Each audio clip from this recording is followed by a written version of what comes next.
You weren't abused. Your parents didn't yell. They didn't hit. They weren't cruel.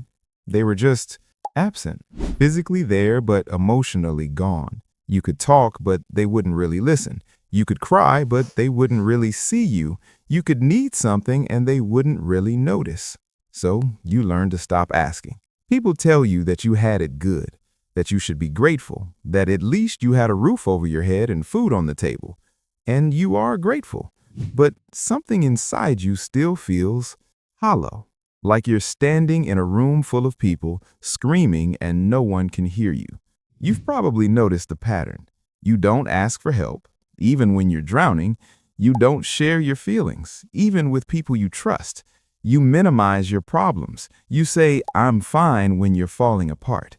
Because somewhere along the way, you learned that your needs don't matter. Not because someone told you that directly, but because when you needed someone to see you, no one looked.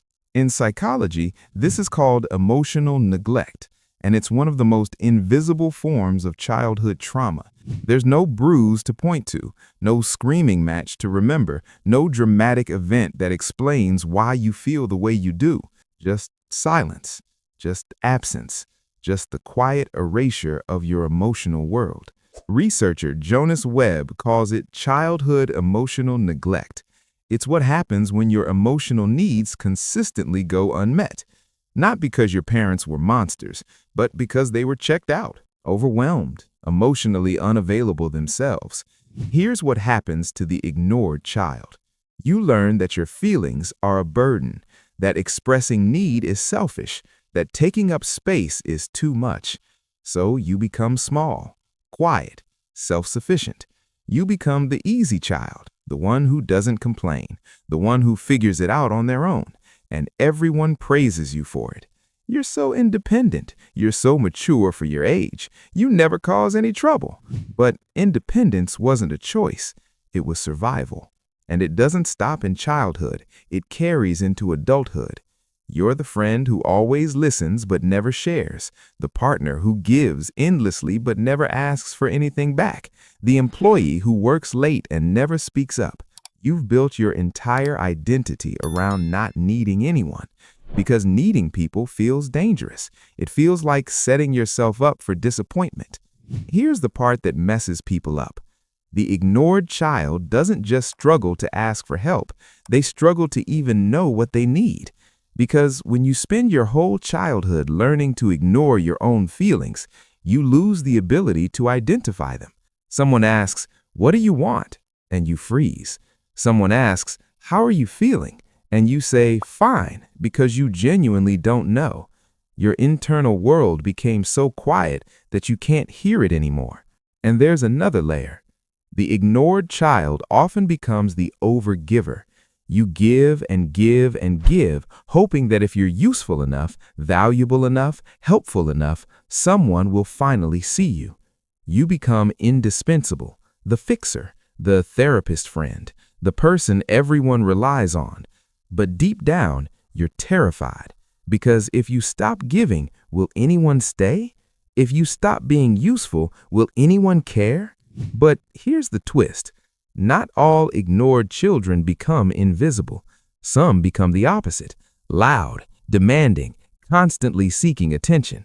Because if quiet didn't work, maybe loud will. If being good didn't get you noticed, maybe being difficult will. You're not trying to be annoying. You're trying to exist. You're trying to prove that you matter, that you're here, that you're real. And then there's the relationship piece. The ignored child often ends up in relationships where they're ignored. You choose partners who are emotionally unavailable, friends who take more than they give, jobs where your effort goes unrecognized, not because you're masochistic, but because it's familiar. Your nervous system knows how to function in emotional scarcity. It's what you grew up in. Healthy attention feels foreign, uncomfortable, like it can't be trusted. So you gravitate back to what you know. Here's what most people don't realize. The ignored child isn't just struggling with low self-esteem. They're struggling with something deeper, the belief that they actually don't exist unless someone acknowledges you. Your sense of self was supposed to be built through reflection, through being seen, through having your feelings validated. But when no one reflected you back, you became a question mark. Who am I if no one sees me? Do I even matter if no one notices? So what do? First, you grieve. You grieve the childhood you didn't have, the attention you deserved, the emotional safety that should have been yours. You don't have to call it trauma if that word feels too big, but you do have to acknowledge that something was missing, and that missing piece matters. Second, you learn to tune back into yourself. Start small. Ask yourself, what do I actually want right now? Not what you should want, not what's reasonable, not what's easy. What do you want? It will feel selfish at first, indulgent, wrong. That discomfort is your nervous system adjusting to the idea that your needs are allowed to exist. Third, practice being seen.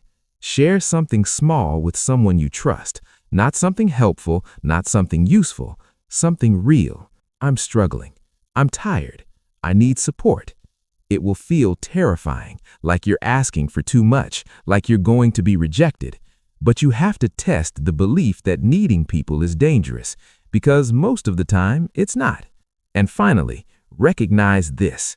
You're not too much. You were never too much. You were a child who needed to be seen, and the adults around you didn't have the capacity to see you. That wasn't your fault. It wasn't because you were unworthy. It wasn't because you didn't matter. It was because they were running on empty themselves. So which one is you? The person still living like they're invisible, or the person learning that they're allowed to take up space? You're not broken for feeling this way. You're not damaged beyond repair, and you're not doomed to feel invisible forever. You're someone who learned to disappear because it felt safer than being ignored. But now you get to learn something new, that you can be seen, that you can be heard, that you can matter. Not because you're useful, not because you're perfect, because you exist. And that's enough. If this resonated, I want to hear from you. Comment below. And if you want more psychology that names the things you felt but never had words for, subscribe. I'm here every week.